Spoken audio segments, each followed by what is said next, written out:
बच्चों, आज हम तुम्हें द्विघात समीकरण के मूलों यानी शून्यकों की प्रकृति ज्ञात करना बताएंगे। द्विघात समीकरण के मूलों की प्रकृति ज्ञात करने के लिए सबसे पहले आपको विविक्तकर यानी कि d बराबर B square minus 4ac D बराबर बी स्क्वायर माइनस 4ac का मान निकालना होगा। ठीक है, यदि अब द्विघात समीकरण के मूलों की प्रकृति d बराबर B square minus 4ac 4 point पर निर्भर करती है। नंबर 1, यदि बी स्क्वायर माइनस 4ac का मान 0 आया है, बी स्क्वायर माइनस 4ac का मान 0 आया है, तो आपके मूल क्या होंगे? बराबर होंगे, वास्तविक होंगे और परिमेय होंगे।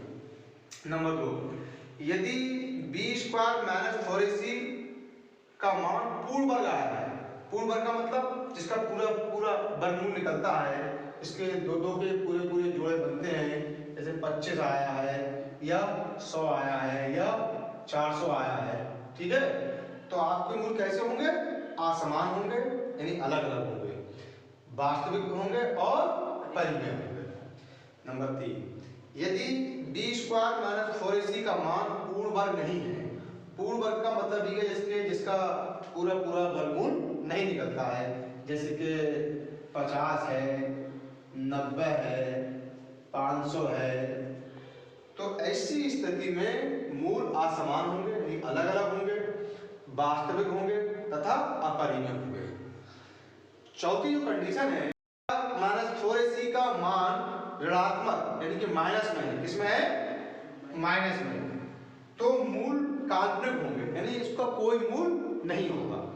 अब इन चारों कंडीशनों को हम द्विघात समीकरण लिखकर और उनके मूल यानी कि विविक्तर d निकाल कर सिद्ध करेंगे कि इनके मूल कैसे हैं। ठीक है, इतना समझ में आया? तो किसी भी द्विघात समीकरण के मूल ज्ञात करने के लिए ये 4 पॉइंट आपको आना चाहिए। अगर आपको ये 4 पॉइंट आते हैं तो आप तभी द्विघात समीकरण के मूलों की प्रकृति आप बता पाओगे। अब द्विघात समीकरण के मूलों की प्रकृति ज्ञात करने के लिए हमने एक द्विघात समीकरण लिया है। ठीक है, तो सर्वप्रथम हम द्विघात समीकरण के व्यापक रूप से इसकी तुलना करेंगे। द्विघात समीकरण का व्यापक रूप होता है ax square plus bx plus c बराबर 0। ये होता है इसका व्यापक रूप। ठीक है, अब आप तुलना करो इसकी। देखिए ax स्क्वायर तो x स्क्वायर तो ये हो गया, तो a का गुणांक क्या है यहाँ पर? 2, ये बराबर 2। फिर दूसरा यहाँ पर bx, यहाँ 3x, तो b का गुणांक कितना है यहाँ? 3, वेरी गुड। और यहाँ c का गुणांक कितना है? 5। अब आपको d निकालना है, इन विविध का निकालना है। क्या निकालना? d बराबर क्या होता है? b square minus 4ac। द्विघात समीकरण के मूलों की प्रकृति बताने के लिए क्या निकालना पड़ता है? b square minus 4ac। तो b कितना है यहाँ पर? 3 का स्क्वायर 4। a कितना है यहाँ पर? 2। और c कितना है यहाँ पर? 5। 3 3 9, 4 दूनी 8 बजे 40। देखिए यहाँ 9 प्लस के हैं धनात्मक, 40 माइनस के हैं ऋणात्मक, तो 40 में से 9 के कितने बचे? माइनस के 31। तो द्विघात समीकरण में इसमें b स्क्वायर माइनस 4ac की वैल्यू कितनी आई है? माइनस के 31। तो इसके मूल नहीं होंगे। कैसे होंगे? काल्पनिक। कैसे होंगे? काल्पनिक यानी कि इसके मूल नहीं होंगे। बच्चों समझ में आया? अब नेक्स्ट स्टेप पर चलते हैं। अब हमने द्विघात समीकरण के मूलों की प्रकृति ज्ञात करने के लिए द्विघात समीकरण का दूसरा समीकरण लिया। दूसरा समीकरण हमारे पास द्विघात 3x स्क्वायर माइनस के 4 कर्ली 3x प्लस के 4। अब हम द्विघात समीकरण के व्यापक समीकरण से इसकी तुलना करते हैं। a का गुणांक कितना है यहाँ पर?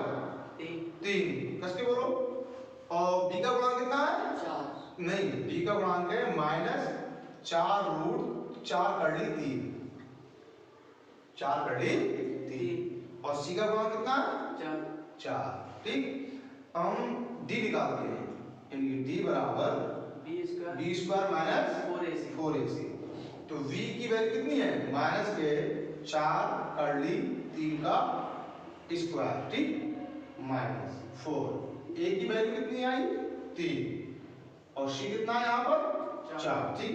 देखिए माइनस ये -4 कर्ली 3 की घात 2 है, इसका मतलब इसकी आपस में 2 बार गुणा, -4 रूट 3 गुणा -4, इस तरीके से होगा -4 कर्ली 3 गुणा -4 कर्ली 3 माइनस प्लस 4 4 16 कर्ली 3 का मतलब क्या है 9 और इस 9 की वैल्यू कितनी, वर्गमूल कितना निकल के आएगा 3, कुल मिलाकर 16 दिया 48, तो इसका मान कितना आएगा 48, ठीक है। और 4 दिया 12 चौक 48, 48 में 48 गया 0, तो b स्क्वायर -4ac का मान कितना आया 0। जब b स्क्वायर -4ac का मान 0 होता है तो मूल कैसे होते हैं समान, यानी बराबर, कैसे समान, यानी बराबर वास्तविक और परिमेय, वेरी गुड, वास्तविक और परिमेय,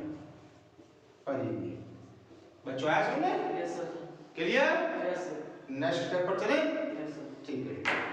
हमारा तीसरा समीकरण जो है द्विघात 2s² + 6s + 3 यानी 2s² + 6s + 3 = 0। फिर हम द्विघात समीकरण के व्यापक रूप से तुलना कर लेते हैं, ठीक है। a का गुणांक कितना है 2, b का गुणांक कितना है 6, वेरी गुड, और c का गुणांक कितना है 3। तो मूलों की प्रकृति ज्ञात करने के लिए d निकालना पड़ेगा, यानी कि d बराबर b² -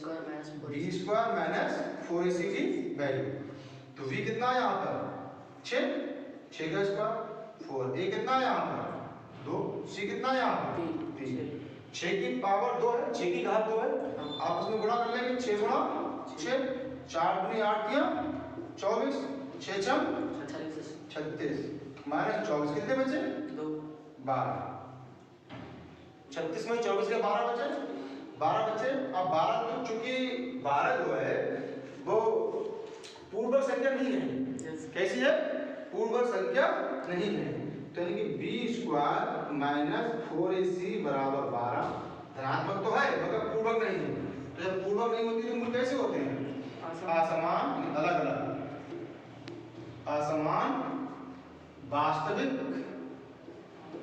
और कौन से होंगे परिमेय नहीं अपरिमेय, क्योंकि इसका वर्गमूल पूरा नहीं निकलेगा, अपरिमेय। ये आपके आज द्विघात समीकरण के मूलों की प्रकृति के बारे में समझाया, तो सभी बच्चों को अच्छे तरीके से समझ आया, यस सर, ठीक है।